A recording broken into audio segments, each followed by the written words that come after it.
लोकांसाठी, लोकक्रांतीसाठी जनहित प्रवर्तक बनलेले निर्भीड, निपक्षपाती web portal, YouTube channel city line news like करा, कमेंट करा, सबस्क्राईब करा, बेल आयकॉनवर दाबून शेअर करायला विसरू नका.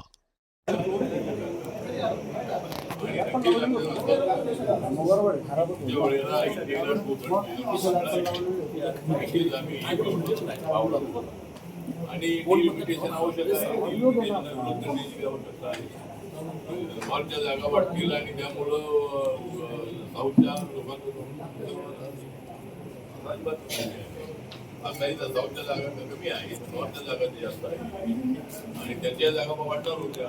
33% जागा त्याच्या तामिळनाडू 39 जागा आहेत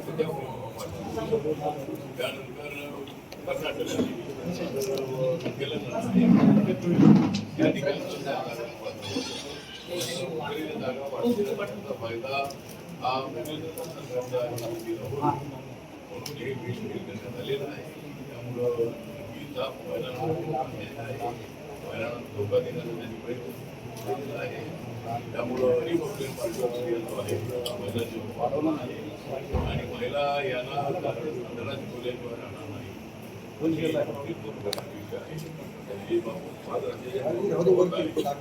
या 5 राज्याला निवडणुका म्हणजे आता पहिला आणण्याचं कारण हेच होतं. निवडणुका काय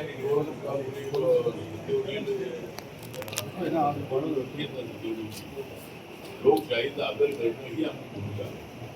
नरेंद्र मोदींचा आदेश असा आहे की ज्यांना बहुमत मिळतो त्यांना सत्ता मिळते.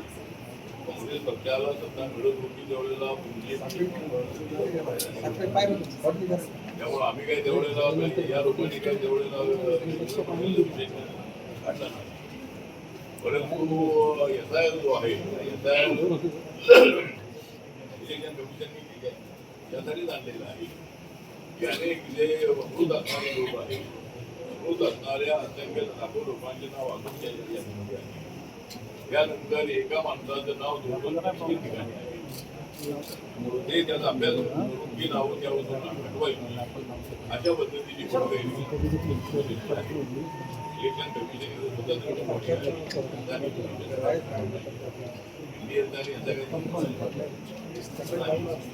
त्यामुळं मला असं वाटतं की अनेक ठिकाणी याद्या ज्या आहेत त्या मध्यंतरी आदित्य ठाकरे आहे, त्यानंतर केदार आहे आणि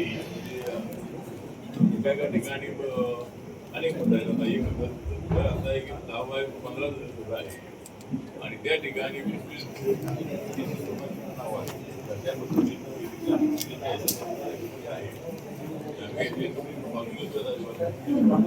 यादी ही स्वच्छ असली पाहिजे, पारदर्शक असली पाहिजे. त्यांची प्रत्येकाला मतदान करण्याचा अधिकार आहे आणि मतदान करण्याचा अधिकार असताना त्यांना त्यांचं नाव त्यामुळे कुणाला मतदानाच्या हक्कापासून आणि एका माणसाला 2-3 ठिकाणी मतदान करता येणार नाही अशा पद्धतीची ही पद्धती असली पाहिजे असं आमचं म्हणणं आहे. त्यामुळं आम्हाला माझ्या राज्यामध्ये आसाममध्ये पाटीलगिरीमध्ये आमचे सरकार आहे. त्यामुळं नंतर आता आम्हाला नक्की अशी अपेक्षा आहे. वेस्ट बेंगॉलमध्ये त्या ठिकाणी येणार आहे.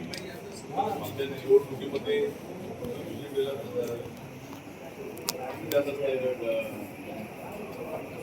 मिळाले होते आणि बीजेपीच्या त्याच्या अगोदर होत्या. आमच्या निवडणुकीमध्ये आणि बीजेपीच्या अनेक जागा 95 जागा 1000-2000 आणि आकडे होते.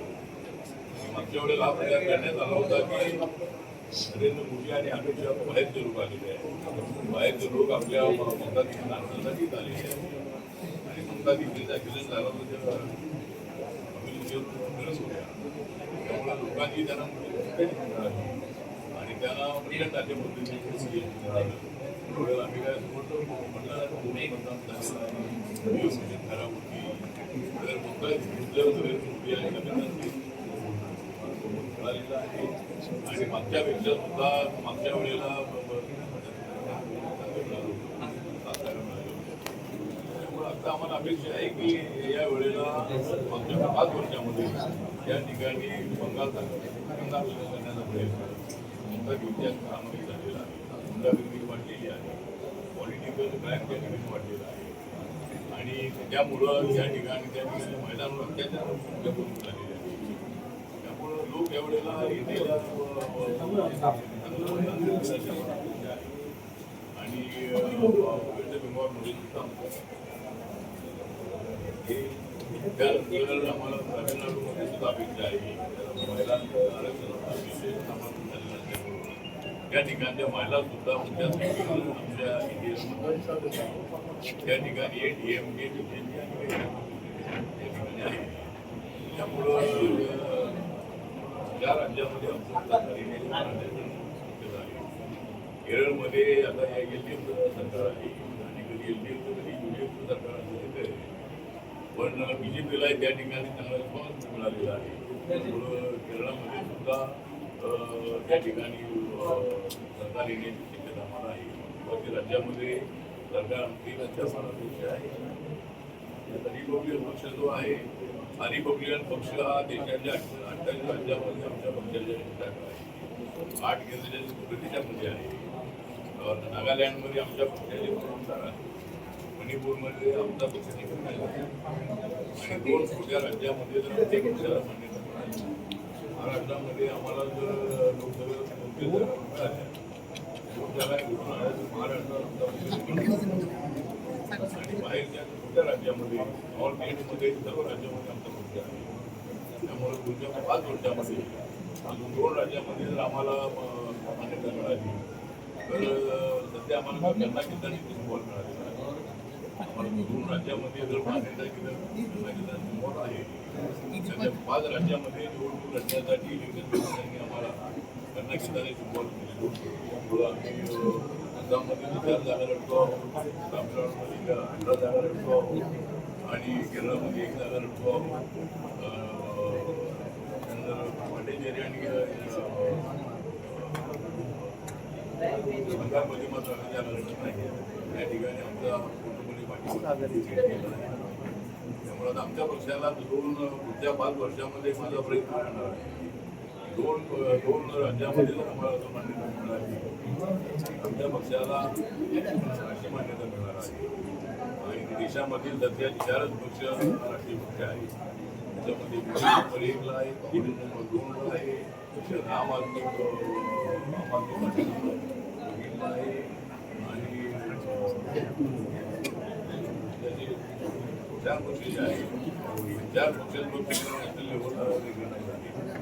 त्यामुळं आपला पक्ष जर झाला तर लोक महत्त्वाच्या नंबरवर आपल्या पक्षाचे नाव त्या ठिकाणी आपला प्रयत्न असा आहे की महाराष्ट्रामध्ये पक्ष मजबूत करण्याचा आपला प्रयत्न आहे. आपला एक तर मराठा समाजाला पक्षात आणण्याचा आमचा प्रयत्न सुरू आहे. रमेश अण्णामुळे नावाचे मोठे सामाजिक कार्यकर्ते समाजाचे आहेत समाजनगरचे आहे परवा त्या ठिकाणी होतो त्यांनी आजच्या केलेला आहे. त्यांना रिपब्लिकन पार्टी ऑफ इंडियाच्या मराठा आघाडीचा निवडून त्यामुळं दलित आणि मराठा या सगळ्या लोकांनी एकत्र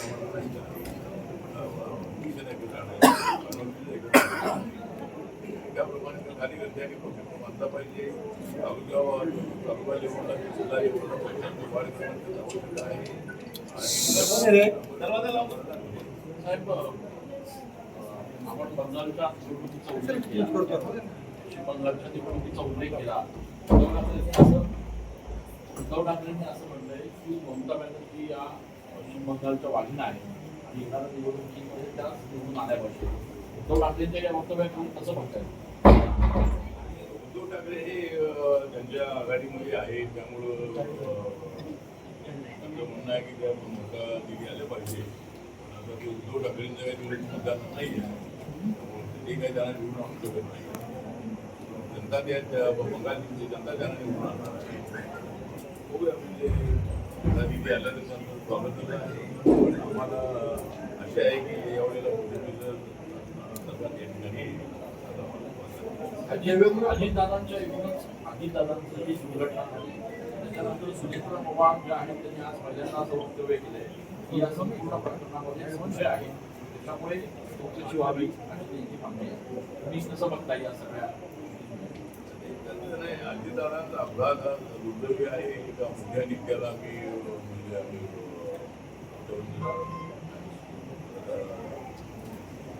गेलेला आहे. त्यामुळं अजितदादांसारख्या माणूस एक अर्थमंत्री म्हणून अनेक वेळेला त्यांनी दादा राष्ट्रवादी काँग्रेस त्यांच्या अपघाताची संपूर्ण चौकशी होण्याची आवश्यक आहे. कारण बारामध्ये मुख्यमंत्र्यांनी सांगितलेलं आहे की आम्हाला सगळ्यांना त्याची अजितदादांचा कर्तव्य नसलेला आहे. त्यामुळे त्याची पूर्ण चौकशी करण्याचं काम चालू आहे. त्याच्यामध्ये काही घातपात असेल तर नक्की त्याची सजा त्यांना दिली पाहिजे. आणि त्याबद्दल देवेंद्र फडणवीसांनी जो एक खुला आवाज दिला चर्चेचा खुला आवाज केलेला आहे महिला विद्यार्थ्यांनी. त्यांनी असं म्हटलं की माझ्या दर्जाचा नेता असेल तर त्याची मी चर्चा करेल. त्याला त्यांच्या दर्जाचा त्याच्यासाठी नेता कोण वाटतो?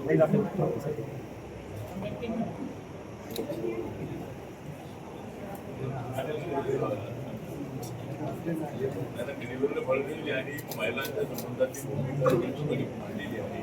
त्यांना महिलांचा मेळावा रूममध्ये होता त्यांनी भूमिका मांडलेली आहे की बाबा हे बिल फेल करण्यामध्ये या लोकांचा त्याचा मोठा हात आहे. त्यांनी पाहिजेला आहे. त्यामुळे डिलिमिटेशनला विरोध करण्याचा मानक त्यांचा होता. त्यांना हे बिल पाठवून द्यायचं नव्हतं, महिलांना आरक्षण मिळून द्यायचं नव्हतं. त्यांनी पाठिंबा दिला आहे.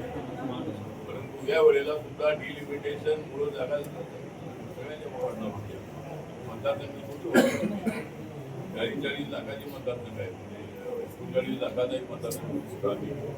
म्हणजे मतदार 39 लाख आहेत आणि पॉप्युलेशनच्या जी काही